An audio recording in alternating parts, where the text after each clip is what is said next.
What's up, everyone? Welcome to the Power Play with CJ. I'm going to focus in on the Pittsburgh Penguins sending Daniel Sprong back to junior hockey with the Charlottetown Islanders of the Quebec Major Junior League in a decision I said they should have made 6-7 weeks ago.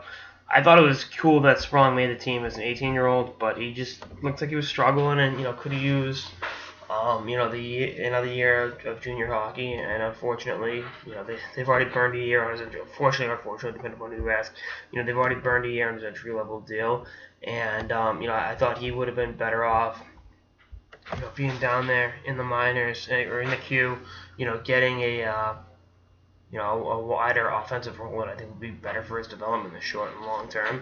And Pittsburgh, and I said this when he made the team. On paper, they've got as deep a team as they have in many years, 6 or 7 years. But the bottom line is, it's like, well, they're what's on paper versus what's in the win column isn't exactly the exact same thing. So that's something to keep an eye on. Again, it's just one of those weird things. I've never been a Jim Rutherford guy. Plain and simple. And I think that his handling of the Sprong situation further proves my point that I don't think he's a good GM. I think at no point has he been a good GM.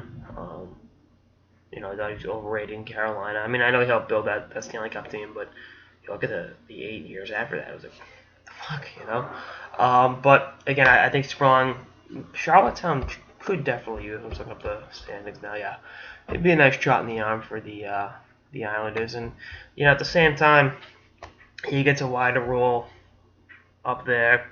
Pittsburgh doesn't have to worry about developing an 18-year-old. Then my other point was when they announced he made the team back in October, mind you. I said, this team has Stanley Cup aspirations.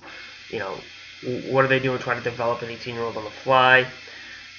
And someone actually made the point to me about, Mike Sullivan, who's obviously their new head coach in Pittsburgh. He's handled an 18-year-old second-round pick before. Yeah, Patrice Bergeron 11 years ago.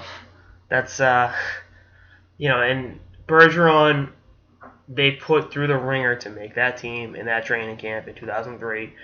And God bless him, he made it, and he, obviously he's a hell of a player now. But he didn't play like an 18-year-old. And again, it's prospect development.